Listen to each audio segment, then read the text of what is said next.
तो नबी ने फरमाया तुम जिहाद छोड़ दो। क्या मतलब?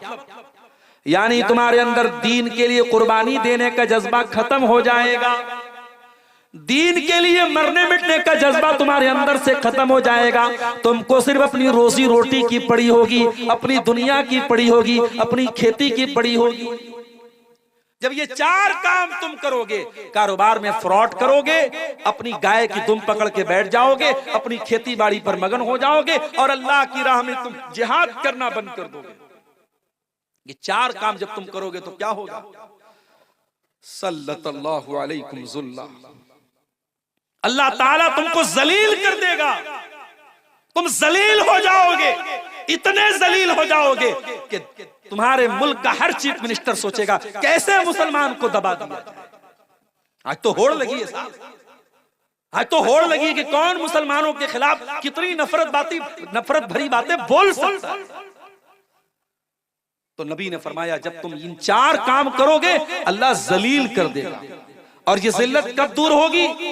हत्ता तरजिउ इला दीनिकुम, जब तक तुम अल्लाह ताला के दीन की तरफ पलटोगे नहीं, जब तक तुम अल्लाह ताला के दीन की तरफ लौटोगे नहीं। ओ मेरे प्यारे भाइयों, आओ मैं आपको वो चीजें बता रहा हूं, वो बुनियादी बातें बता रहा हूं जो हमारी बर्बादी का कारण बनी है। सबसे पहली चीज, हमारी सबसे बड़ी पूंजी तौहीद थी मेरे प्यारे साथियों। जब हमने तौहीद को गंवा दिया, जब अल्लाह को छोड़ के गैरों के दर पे जाके हम सर झुकाने लगे, कोई गरीब नवाज बन गया, कोई दाता बन गया, कोई गौसे आजम बन गया, कोई दस्तगीर बन गया, हमने बुजुर्गों की कब्रों पे जाके सजदा करना शुरू कर दिया, हमने तौहीद का जनाजा जब हमने निकाल दिया, मेरे प्यारे भाइयों जब तौहीद को हमने छोड़ दिया तो वहीं से हमारी जिल्लत का बाप शुरू हो गया। अल्लाह कुरान में कहता है सूरह नूर के अंदर, वादल्लाहुल्लज़ीना आमनू मिनकुम वअमिलुस्सालिहाति लयस्तखलिफन्नहुम फिल अर्दि कमस्तखलफल्लज़ीना मिन क़ब्लिहिम। ए ईमान वालो, अल्लाह का तुमसे वादा है, अल्लाह तुमको जमीन में खलीफा भी बनाएगा और अल्लाह ताला तुमको जमीन में इख्तिदार भी अता फरमाएगा। वला युमक्किनन्ना लहुम दीनहुमुल्लज़ी इर्तज़ा लहुम, अल्लाह ताला तुम्हारे दीन को दुनिया में गालिब भी कर देगा। वला युबद्दिलन्नहुम मिन बादि खौफिहिम अमना, और अल्लाह ताला तुमको दुनिया में चैन और शांति भी अता करेगा। शर्त क्या है? याबुदूननी ला युशरिकून बी शैया, मेरे बंदो तुम सिर्फ मेरी इबादत करना, मेरी इबादत में किसी और को शरीक मत करना, शिर्क मत करना। और ये शिर्क, ये इतना बड़ा पाप है कि अल्लाह कुरान में कहता है, इन्नहु मन युशरिक बिल्लाहि फक़द हर्रमल्लाहु अलैहिल जन्नह व मअवाहुन नार व मा लिज़्ज़ालिमीन मिन अंसार। जो अल्लाह के साथ शिर्क करेगा वो हमेशा हमेशा जहन्नम में रहेगा, उसका जन्नत में जाना पॉसिबल नहीं है। जो शिर्क करके जाएगा और तौबा किए बगैर मर जाएगा, जो शिर्क की हालत में मर जाएगा, वो कभी जन्नत में नहीं जाएगा। आज मुसलमान को पता ही नहीं कि तौहीद क्या है, शिर्क क्या है, कि कोई भी नारा लगा सकता है, कहीं पर भी सर झुका सकता है।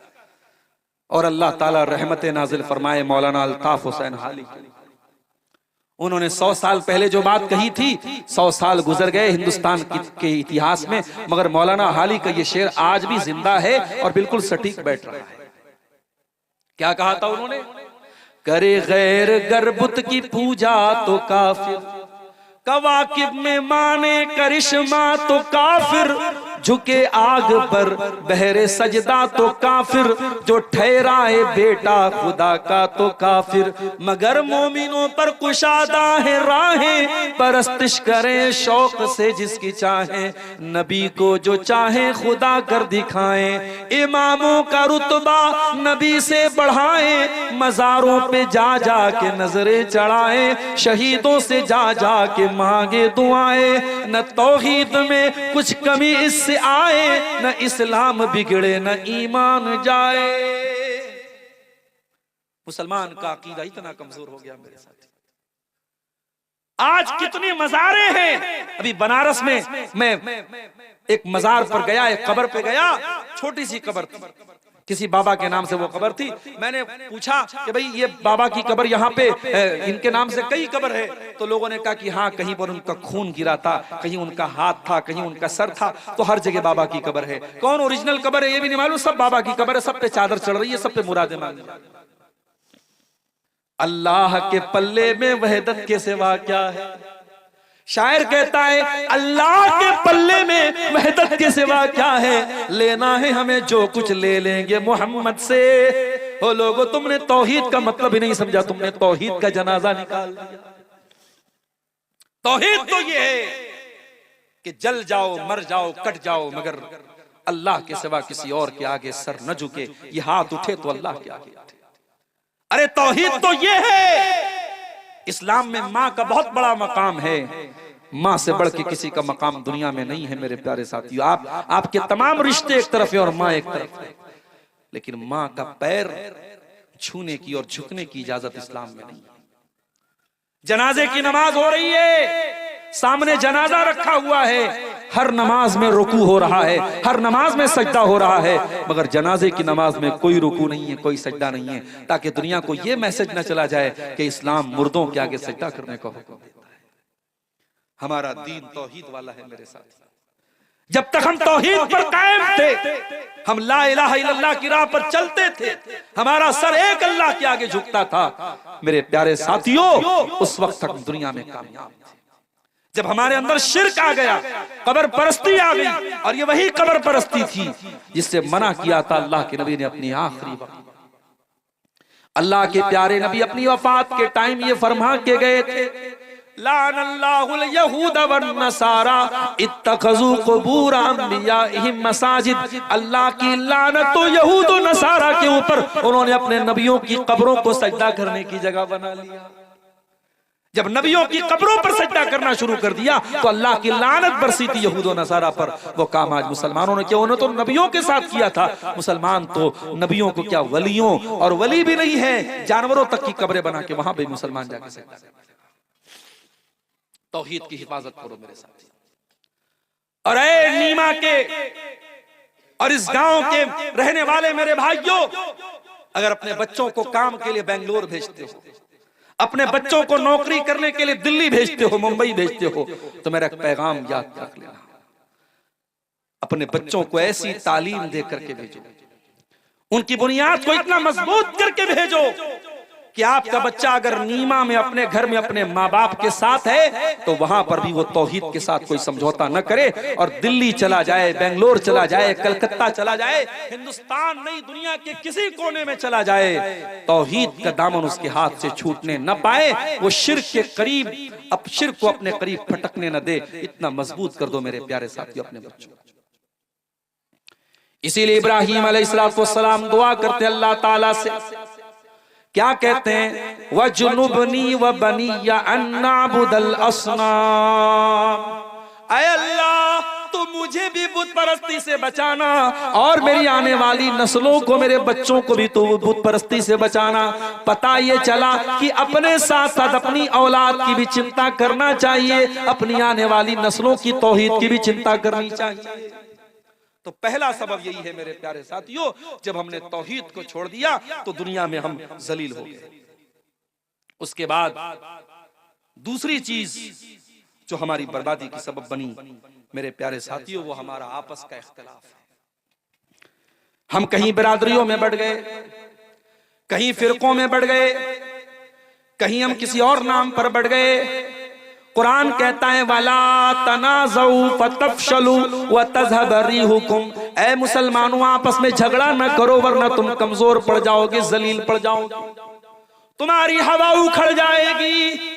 तुम्हारा दुश्मन तो ये सोच करके तुम्हारे खिलाफ प्लानिंग नहीं करता कि कौन से मसलक का है, कौन सी बरादरी का है, वो तो तुम्हारे खिलाफ मुसलमान होने की हैसियत से तुम्हारे खिलाफ प्लानिंग करता है। तुम बरादरियों में बटे हुए हो, तुम जात पात में बटे हुए हो, तुम आपस में फिरकों में बटे हुए हो। कुरान कहता है वातसिमू बिहब्लिल्लाहि जमीआ, ऐ ईमान वालो तुम अल्लाह की रस्सी को मिल करके थाम लो, वला तफर्रकू और फिरकों में न बटो, वज़कुरू नेमतल्लाहि अलैकुम और अल्लाह की नेमत को याद करो, इज़ कुंतुम आदान जब तुम एक दूसरे के दुश्मन थे, फ़अल्लफ़ बैना क़ुलूबिकुम अल्लाह ने तुम्हारे दिलों में एक दूसरे की मोहब्बत डाल दी, फ़अस्बहतुम बिनिअमतिही इख़वाना और तुम अल्लाह की नेमत से भाई भाई बन गए। भाई भाई बन के रहो मेरे साथी, बटो नहीं आपस में, बंटवारे मत करो मेरे प्यारे साथी। और जो लोग ये कहते हैं कि उम्मत का इख्तिलाफ रहमत है, वो बहुत बड़े झूठे लोग हैं। उम्मत का इख्तिलाफ कभी रहमत नहीं रहा है।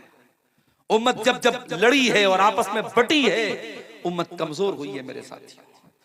इख्तिलाफ मत करो आपस में, जहां तक हो सके इख्तिलाफ को खत्म करने की कोशिश करो। अल्लाह कुरान में कहता है कुल हुवल कादिरु अला अन यबअस अलैकुम अज़ाबम मिन फौकिकुम औ मिन तहति अर्जुलिकुम औ यल्बिसकुम शिया। अल्लाह ताला तीन तरीके से अपना अजाब तुम पर उतारता है। कभी आसमान से तुम पर अजाब उतरता है, कभी तुम्हारे जमीन के नीचे से जमीन खिसकने लगती है, जलजला आ जाता है, भूकंप आ जाता है, बाढ़ आ जाती है। कभी जमीन के नीचे से तुम्हारे ऊपर अजाब आता है, कभी आसमान के ऊपर से अजाब आता है। औ यल्बिसकुम शिया और कभी कभी अल्लाह ताला तुमको आपस में लड़ा करके, टुकड़े टुकड़े करके, बांट करके तुम्हें अपने अजाब में मुब्तला करता है। तो ये बंटवारे, ये इख्तिलाफ, ये जमात बंदी, ये गिरोह बंदी मेरे प्यारे साथियों, ये भी आज हमें जलील कर रही है, हमारी जिल्लत और रुसवाई का बहुत बड़ा सबब है। उसके बाद तीसरी चीज रसूल की नाफरमानी। जंगे ओहद याद है आपको? उसके बारे में पढ़ा है आपने, सुना है आपने? इस्लाम की दूसरी जंग थी ये, और मुसलमान ये जंग जीत चुके थे और माले गनीमत हासिल कर रहे थे मुसलमान। और नबी अकरम ने पहाड़ी दर्रे पर 50 सहाबे किराम को तैनात किया था कि कुछ भी हो जाए यहां से मत हटना। और उन 50 सहाबा का जो जिम्मेदार आपने बनाया था हजरत अब्दुल्ला बिन जुबैर को। एक जुबैर है वो जे से हैं और जुबैर जीम से हैं, तो जुबैर नाम भी रख सकते हैं। तो जुबैर, अब्दुल्ला बिन जुबैर वहां पे थे पहाड़ के ऊपर। जब मुसलमानों ने ये देखा कि जंग तो हम जीत गए हैं, तो जो 50 तीरंदाज जिनको अल्लाह के नबी ने तैनात किया था, उनका आपस में इख्तिलाफ हो। कुछ लोगों ने कहा कि नबी ने हुक्म दिया था हमें यही रहना चाहिए। कुछ लोगों ने कहा नहीं, जंग तो जीत चुके हैं, अब वो हुक्म कैंसिल हो गया, अब चलो माले गनीमत हासिल करते हैं। 50 में से 37 लोग वहां चले गए, 13 लोग बचे। 37 चले गए, 13 बचे, 13 बचे। मुसलमानों की जंग तो जीती जा चुकी थी, मुसलमान जंग जीत चुके थे। काफिरों का लश्कर भाग रहा था और काफिरों के लश्कर में कमांडर थे जिनका नाम खालिद बिन वलीद था। ओ नौजवानों, ओ रोनाल्डो के दीवानों, ओ विराट कोहली के दीवानों, ओ क्रिकेटरों के दीवानों, ओ फिल्मी गानों पर नाचने वाले नौजवानों, कभी मौका मिले तो खालिद बिन वलीद के बारे में भी पढ़ लेना। पढ़ नहीं सकते तो यूट्यूब पर जाके सुन लेना, और सुन नहीं सकते तो किसी आलिम से जाकर के पूछ लेना कि खालिद बिन वलीद कौन थे। खालिद बिन वलीद वो इंसान है जिस जंग का कमांडर खालिद बिन वलीद बन जाए, वो जंग खालिद बिन वलीद अपने दिमाग और अपने टैलेंट और अपनी सलाहियत के बल पे वो हारी गई जंग को भी जीत जाते थे। ये कमाल था। अभी खालिद बिन वलीद मुसलमान नहीं हुए थे, वो दूसरी पार्टी में थे, काफिरों के साथ लड़ रहे थे, मुशरिकों के साथ लड़ रहे थे। वो वापस जा रहे थे, मुशरिकीन हार चुके थे, वापस जा रहे थे। उनकी नजर उस पहाड़ी दर्रे पर पड़ी। उन्हें नजर आ गया कि ये वो वीक पॉइंट है जहां से मुसलमानों पर पीछे से हमला किया जा सकता है। उन्होंने देखा वहां सिर्फ गिनती के 13 लोग बचे। उन्होंने अपने सिपाहियों से कहा चलो हम यहां से हमला करते हैं। उन्होंने पीछे से जो हमला किया है मुसलमानों पर, मुसलमान इस हमले के लिए तैयार नहीं थे और जीती जंग मुसलमान हार गए। 70 सहाबा शहीद हुए, अल्लाह के नबी जख्मी हुए, आपके दांत टूटे, आप जो लोहे की टोपी पहने हुए थे वो उसकी कड़ियां आपके गाल में धंस गई। बहुत तकलीफ उठाई मुसलमानों ने। नबी का एक हुक्म तोड़ने की वजह से बहुत तकलीफ उठाई मुसलमानों ने। अल्लाह ने कुरान में जब इस वाक़े को बयान किया, अल्लाह ने फरमाया हत्ता इज़ा फशिलतुम व तनाज़अतुम फिल अम्री व असैतुम मिन बादि मा अराकुम मा तुहिब्बून।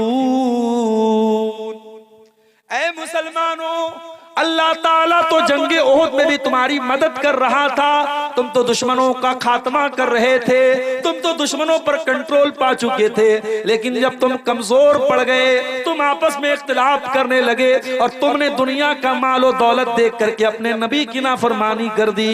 तो ऐ मुसलमानों, उसके बाद क्या हुआ? फरमाया मिनकुम मन युरीदुद दुनिया, तुम में से कुछ लोग दुनिया चाहते थे, व मिनकुम मन युरीदुल आखिरा, और कुछ लोग आखिरत चाहते थे। वलकुम सरफकुम अन्हुम लियब्तलियकुम, फिर अल्लाह ताला ने दुश्मनों को तुमसे फेर दिया, वरना दुश्मन चाहते तो तुमको जड़ से मिटा सकते थे, मगर अल्लाह ताला ने उनको फेर दिया। अल्लाह तुम्हारा इम्तिहान लेना चाहता था। वलक़द अफ़ा अन्कुम, और तुमसे जो कोताही हुई अल्लाह ने माफ कर दिया। नबी के सहाबा से जहां गलती हुई है, अल्लाह ताला ने गलती बयान करने के बाद कह दिया हमने माफ कर दिया। और जब अल्लाह ने माफ कर दिया तो किसी सहाबी पर किसी को कीचड़ उछालने की इजाजत नहीं है। मेरे प्यारे साथियों, अल्लाह ने सारे सहाबा को माफ कर दिया। बताना ये चाहता हूं, इस सहाबा के दौर में अगर एक नाफरमानी पर जीती हुई जंग हारी जा सकती है, तो आज मेरे प्यारे साथियों हम अपनी जिंदगियों में गौर करें, हम कितनी नबी की नाफरमानियां कर रहे हैं। आज मेरे पास सवाल आता है, मौली साहब सुन्नत अगर छूट जाए तो कोई हरज है क्या? अगर हम सिर्फ फर्ज नमाज पढ़ लें, सुन्नत ना पढ़े तो कोई हरज है क्या? ठीक है भाई, अगर कैलकुलेटर पे कैलकुलेट करोगे तो ठीक है। फजर में आप 2 रकात फर्ज पढ़ लो, और जोहर में 4 पढ़ लो, असर में 4 पढ़ लो, मगरिब में 3 पढ़ लो, इशा में 4 पढ़ लो, हो गई फर्ज अदा। मगर जो नबी अकरम सुन्नतें पढ़ते थे और पाबंदी से पढ़ते थे, तो कैसा नबी का चाहने वाला है, तो कैसा नबी से मोहब्बत करने वाला है कि तू नबी की सुन्नतों को छोड़ रहा है। मेरे प्यारे साथियों, यही हमारे ईमान की परीक्षा है, हमारे ईमान का इम्तिहान है। मेरे नौजवानों, ये चेहरे पर जो दाढ़ी है, ये दाढ़ी तुम क्यों रख रहे हो? पहले क्लीन शेव करने वाले नौजवान ज्यादा थे, अब दाढ़ी वाले नौजवान ज्यादा है। क्यों है मुझे मालूम है, वजह क्या है। पहले दाढ़ी ना रखने का फैशन था, अब दाढ़ी रखने का फैशन। अब दाढ़ी रखने का फैशन आ गया। अब साहब फलां क्रिकेटर भी दाढ़ी रखे हुए, फलां फिल्मी हीरो भी दाढ़ी रखे हुए। इसका मतलब कि आपको नबी की सुन्नत से कोई लगाव नहीं, आप इसलिए दाढ़ी नहीं रखे कि नबी की सुन्नत है। आपने दाढ़ी अगर रखी भी है तो इसलिए रखी है कि ये स्मार्टनेस की निशानी है, ये फैशन की निशानी है। आप फैशन की तकलीद कर रहे हैं, फैशन के पीछे आप पड़े, आपको नबी की सुन्नत से कोई प्यार नहीं। नबी के दौर में एक सहाबी थे, उनके बाल थोड़े लंबे थे और कपड़ा उनका टखने के नीचे रहता था। नबी अकरम के सामने लोगों ने जिक्र किया कि अल्लाह के नबी, आपके फला सहाबी है, नौजवान है, उनका बाल थोड़ा बड़ा बड़ा है और कपड़े टखने के नीचे रहते हैं। अल्लाह के नबी ने फरमाया, निअमर रजुलु खुरैम, उनका नाम खुरैम था। बच्चा पैदा हो तो नाम रखो, प्यारा नाम है खुरैम। जैसे शुरैम लोग नाम रखते हैं, सुदैस नाम रखते हैं, तो खुरैम नाम भी रख सकते हैं, सहाबी का नाम। अच्छा, सहाबी के नाम की मीनिंग ना पता हो तब भी रख सकते हैं। अगर ये कंफर्म है कि सहाबी का नाम है, आंख मूंद करके नाम रखो। तो अल्लाह के नबी ने फरमाया, खुरैम बहुत अच्छे सहाबी हैं, बहुत अच्छे इंसान हैं। लौला तूलु जिम्मतिही व इसबालु इजारिही, बस 2 बातों की कमी है, बाल थोड़े लंबे हैं और कपड़ा टखने के नीचे रहता है। हजरत खुरैम रज़ी अल्लाह ताला अन्हु को किसी ने बताया, ऐ खुरैम, आज नबी के सामने तेरा नाम लिया गया और नबी ने तेरी तारीफ की, तेरी प्रशंसा की, तेरी शान में नबी ने अच्छी बातें कही, मगर नबी ने कहा खुरैम बहुत अच्छा इंसान है, बस 2 चीजों की कमी है, खुरैम के बाल बड़े लंबे लंबे और खुरैम का कपड़ा टखने के नीचे रहता है। ये 2 कमी है, पूरी कर ले तो खुरैम बहुत अच्छा इंसान है। खुरैम अपनी बीवी से पूछने नहीं गए कि मैं लंबे बाल में अच्छा लगता हूं कि छोटे बाल में अच्छा लगता हूं। खुरैम अपनी बीवी के पास जाके नहीं बोले कि मेरा कपड़ा टखने के नीचे रहता, तुझे अच्छा लगता है कि नहीं लगता है। अगर नबी को अच्छा नहीं लगता है, बात खत्म। खुरैम ने कैंची उठाई, बाल छोटा किया और कपड़ा टखने के ऊपर करके उतना कपड़ा काट दिया। मेरे प्यारे साथियों, ये नबी के सहाबा थे। आज हम जो जलील और खार हैं, वो इसीलिए खार हैं क्योंकि हम नबी की सुन्नतों से पीछे हैं, हम नबी की नाफरमानी कर रहे हैं। और कान खोल करके सुन लो, जब जिंदगी में नबी की नाफरमानी आएगी तो रोना पड़ेगा। नबी के सहाबा ने हजरत उस्मान गनी के दौर में जब उन्होंने जजीरे कब्रस पर हमला किया और उसको फतह किया तो मुसलमानों में खुशी की लहर उठी, मुसलमानों ने नारे तकबीर लगाया, सारे लोग तो खुशी के मारे खुश थे। एक आदमी रो रहा था, ये रोने वाला कौन था? ये हजरत अबू दरदा थे। अबू दरदा अंसारी थे, ये नबी के बुजुर्ग सहाबी थे, इनकी आंखों में आंसू बह रहे थे। लोगों ने कहा अबू दरदा ये तो खुशी का मौका है, ये तो नारे लगाने का मौका है, ये तो खुशियां मनाने का मौका है। अरे अबू दरदा आप क्यों रो रहे हैं, क्या बात है? ये तो खुश होने का मौका है, आपकी आंखों में आंसू क्यों हैं? कहा है लोगों, आज इन लोगों ने अल्लाह ताला की नाफरमानी की है, इन्होंने अल्लाह से बगावत की है, तो अल्लाह ने हमको इनके ऊपर गालिब कर दिया है। आज ये शिकस्त खा गए, आज ये जलील हो गए और अल्लाह ने हमको गालिब कर दिया।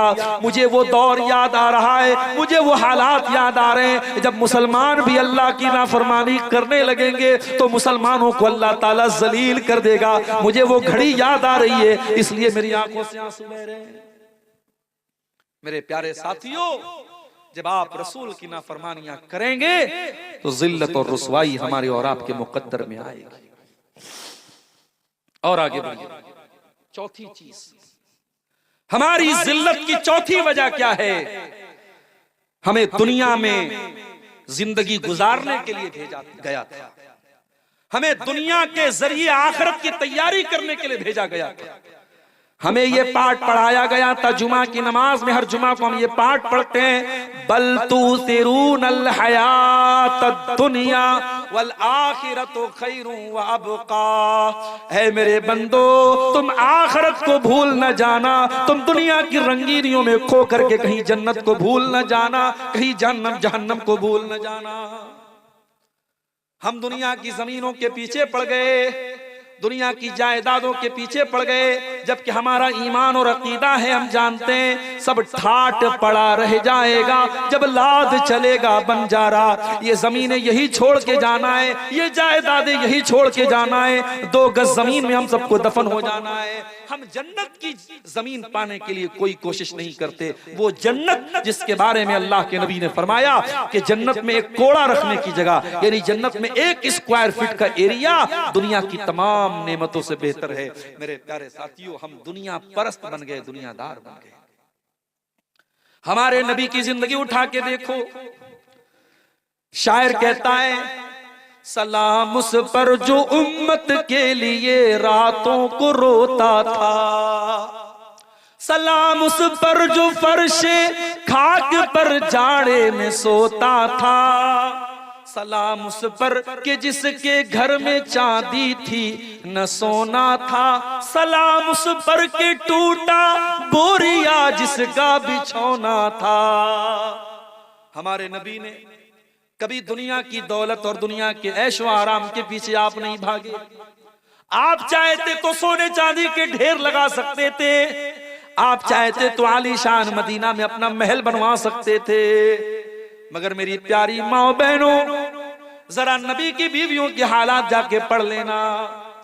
नबी की बीवियों ने बड़े छोटे छोटे कमरों में जिंदगी गुजार दी।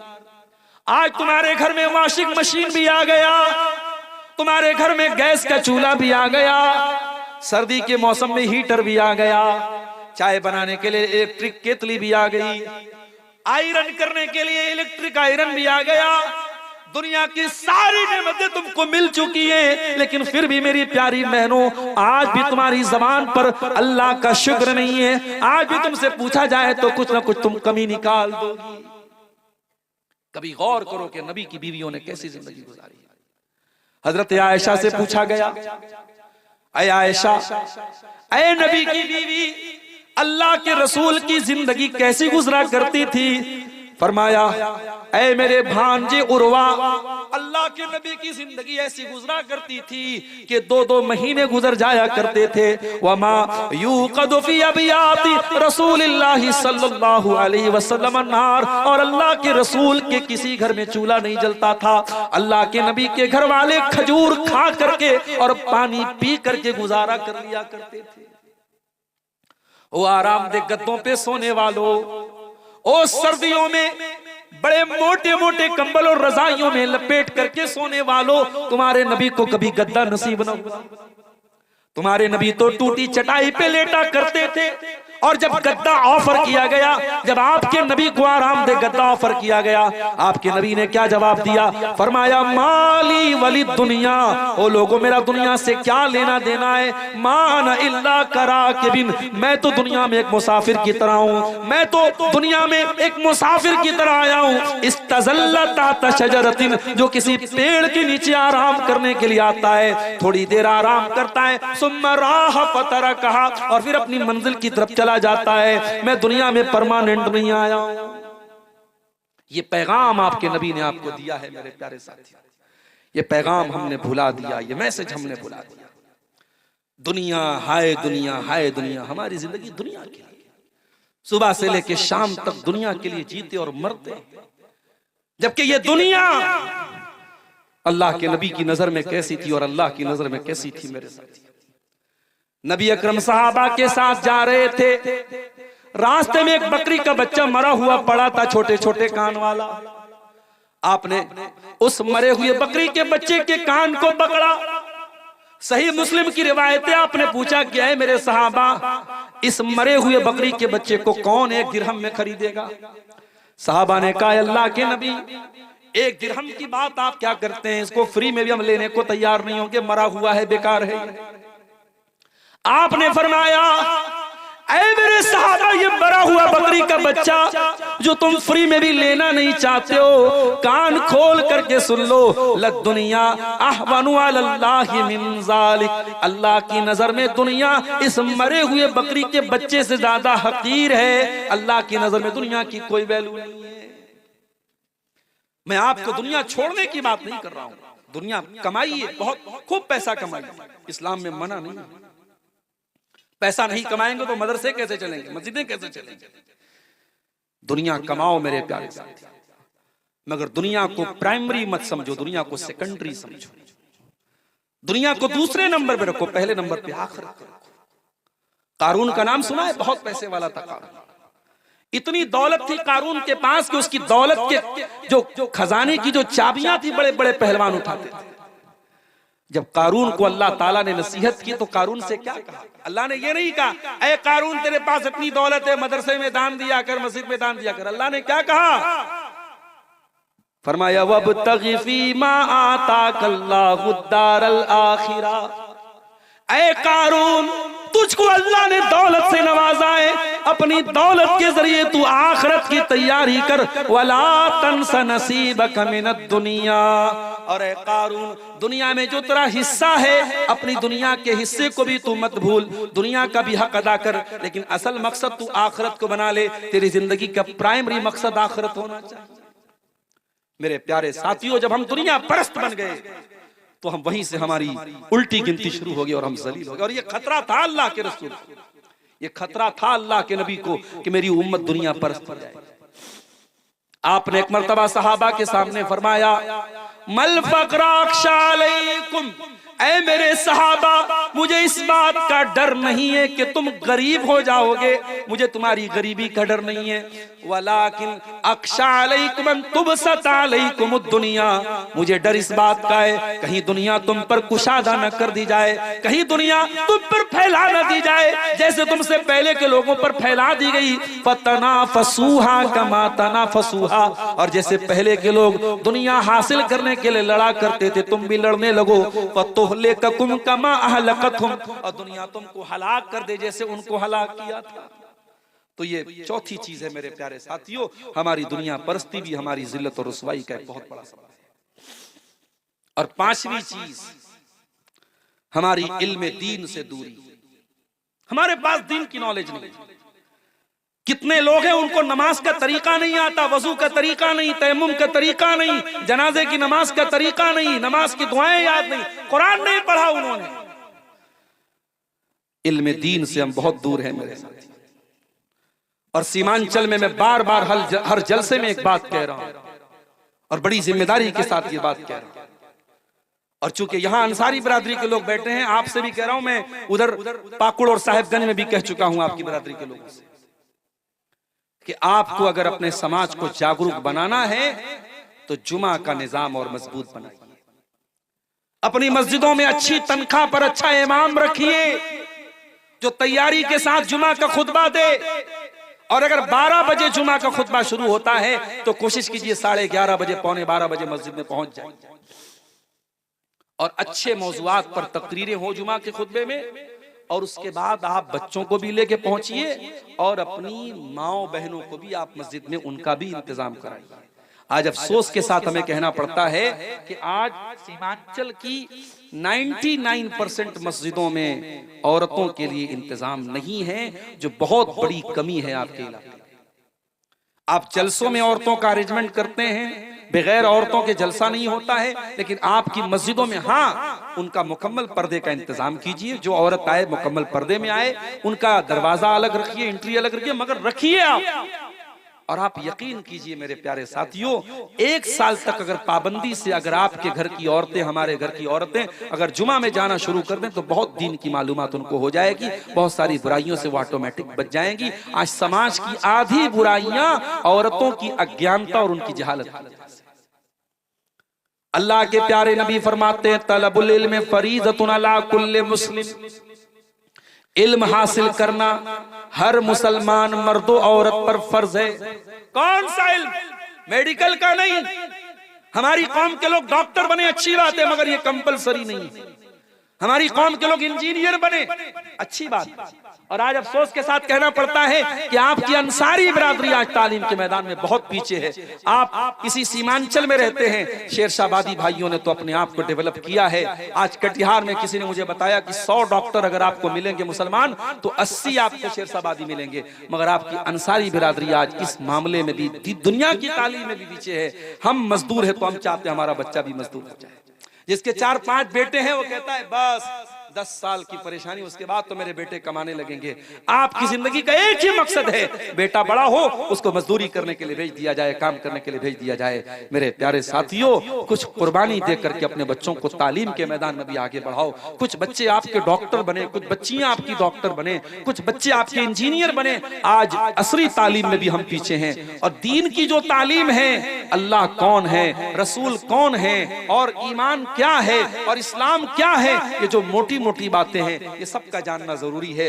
उसके लिए भी आप मस्जिदों में मकतब कायम कीजिए। अल फलाह एकेडमी जैसे इदारे जो आपके बच्चों को दुनिया के साथ साथ दीन की तालीम देते हैं, इन इदारों से अपने बच्चों को जोड़िए। मेरे प्यारे साथियों, अफसोस के साथ कहना पड़ता है आज दुनिया की तालीम तो थोड़ी बहुत हम हासिल भी कर रहे हैं, मगर दीन की तालीम में बहुत पीछे हैं। अल्लाह कुरान में कहता है यालमून ज़ाहिरम मिनल हयातिद दुनिया व हुम अनिल आखिरति हुम गाफिलून, कि मेरे बंदे दुनिया की बहुत नॉलेज रखते हैं लेकिन आखिरत से बहुत गाफिल हैं, दीन से बहुत गाफिल हैं। मेरे प्यारे साथियों, आप दीन की जानकारी हासिल कीजिए।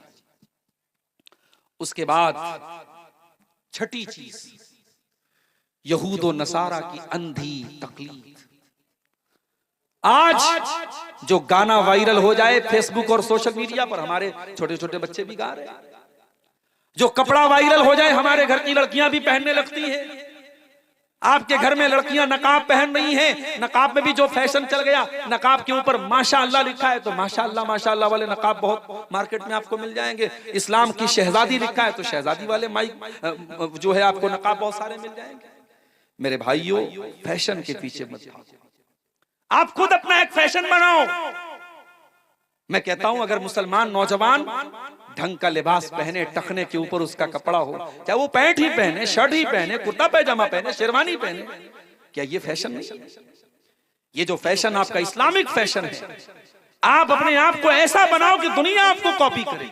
दुनिया को कॉपी मत करो मेरे प्यारे साथी।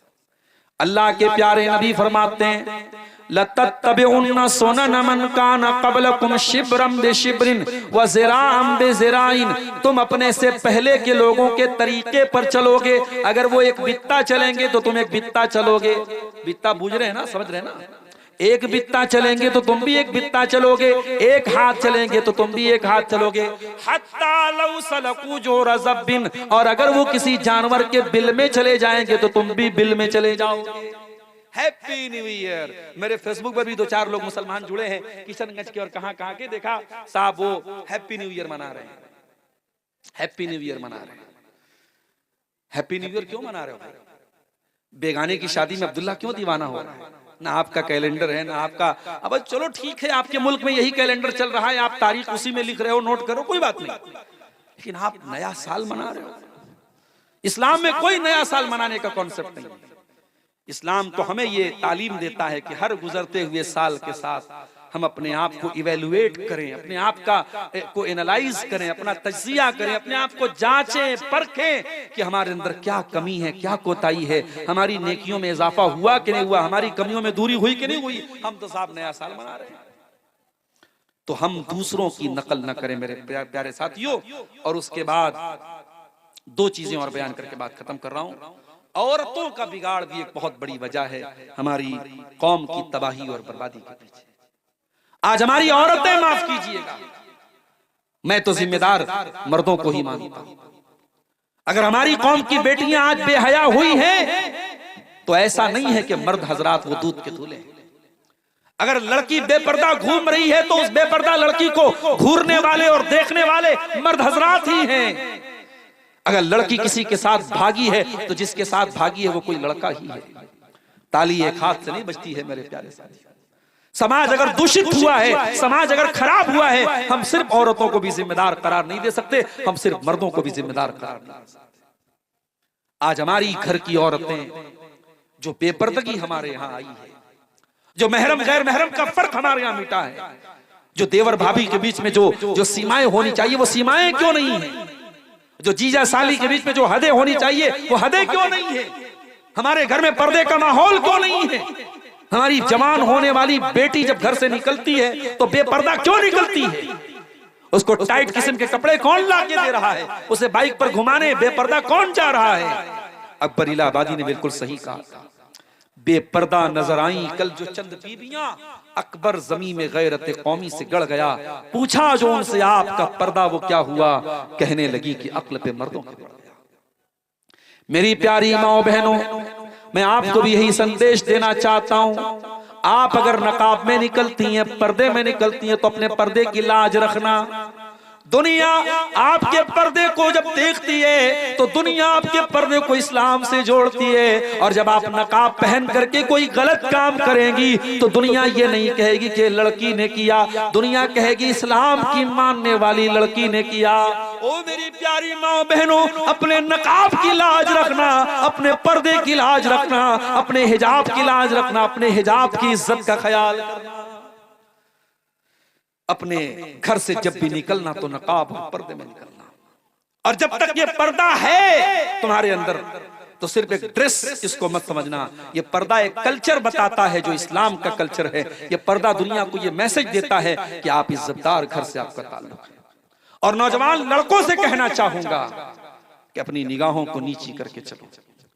जमाना बहुत खराब है, बहुत बेहयाई फैल गई है, मगर अल्लाह ताला के आपको हिसाब देना पड़ेगा कि तुमने अपनी निगाहों को बेबाक कर दिया, क्यों तुमने अपनी निगाहों को आवारा छोड़ दिया। इन आंखों से गलत चीजों को अगर देखते हो तो ये आंखों का जिना है, अपनी आंखों को जिना से बचा लेना। इंस्टाग्राम और स्नैपचैट पर बेहुदा वीडियोस देखने वाले नौजवानों, अपनी आंखों के साथ साथ अपने शरीर को और अपनी जवानी को बर्बाद मत करो। कहीं ऐसा न हो कि ये गंदी चीजें देखते देखते तुम इस कदर कमजोर हो जाओ कि एक वो दिन आए कि जब तुम शादी के काबिल भी न बचो, तुम बीवी बच्चों के काबिल भी न बचो, तुम्हारी जिंदगी से रौनकें खत्म हो जाएं, तुम्हारी जिंदगी से खुशियां खत्म हो जाएं। और आखिरी बात बयान करके मेरे प्यारे साथियों मैं आपसे इजाजत लूंगा, वक्त काफी ज्यादा हो गया, सर्दी का मौसम है, मैं तबीयत की नासाजी के बावजूद काफी देर से आपके सामने खिताब कर रहा हूं। एक आखिरी पॉइंट पर बात खत्म करता हूं।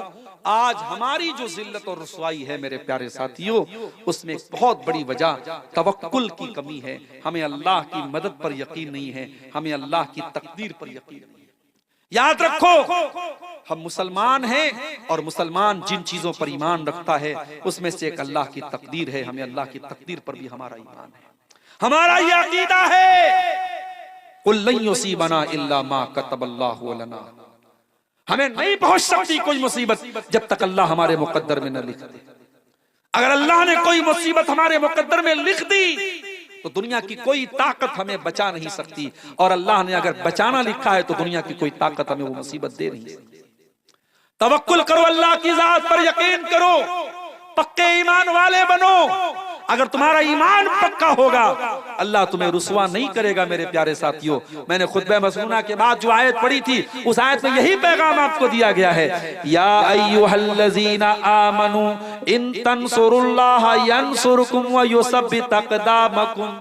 ऐ ईमान वालो, जब तुम अल्लाह के दीन की मदद करोगे तो अल्लाह तुम्हारी मदद करेगा और अल्लाह तुम्हें साबित कदम रखेगा, अल्लाह तुम्हारे कदम को मजबूत रखेगा, अल्लाह तुम्हें टूटने नहीं देगा, बिखरने नहीं देगा। याद करो अपने नबी के दौर के हालात। कभी आपके नबी गारे सौर में थे और दुश्मन बिल्कुल करीब पहुंच चुका था और आपके नबी ने अपनी जबान से कहा था हजरत अबू बकर सिद्दीक से, ला तहज़न इन्नल्लाह माना, ऐ अबू बकर डरो नहीं, अल्लाह हमारे साथ है। कभी हजरत मूसा अलैहिस्सलाम ने कहा था अपनी कौम से, इन्ना मई रब्बी सयहदीन, मेरा अल्लाह मेरे साथ है, वो जरूर कोई ना कोई रास्ता निकालेगा। कभी इब्राहिम अलैहिस्सलाम ने कहा था जब अपनी कौम को छोड़ के जा रहे थे, इन्नी ज़ाहिबुन इला रब्बी सयहदीन, मेरा रब जरूर कोई ना कोई रास्ता निकालेगा।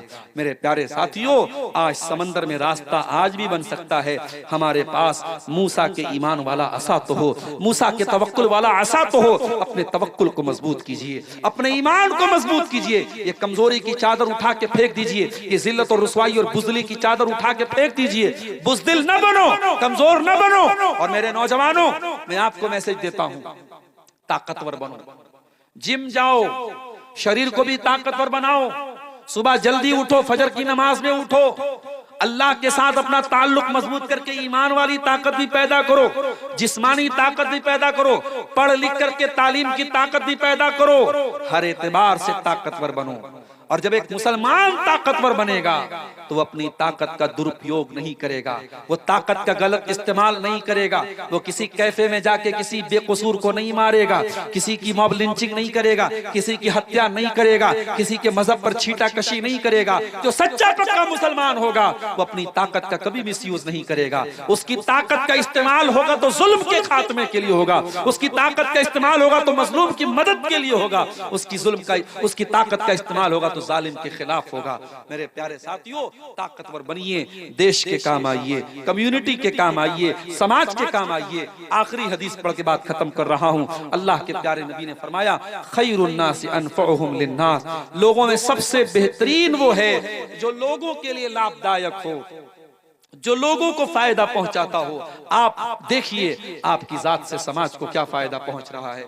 मेरे प्यारे साथियों, ये असबाब ज़वाल उम्मत के मौजू पर चंद बातें आपके सामने रखी गई, इस उम्मीद के साथ कि हम अपनी कमजोरियों को टटोलेंगे, अपने गरेबानों में झांकेंगे और इन कमियों को दूर करके हम अपनी इस्लाह करेंगे।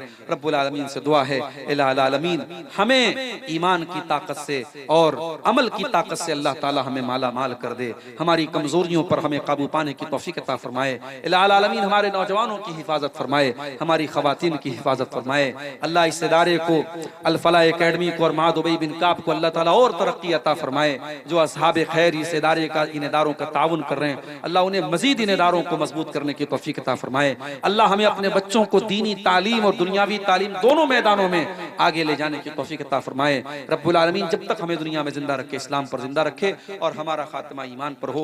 आमीन व आखिर दावाना अनिल हम्दुलिल्लाहि रब्बिल आलमीन। वस्सलामु अलैकुम व रहमतुल्लाहि व बरकातहू।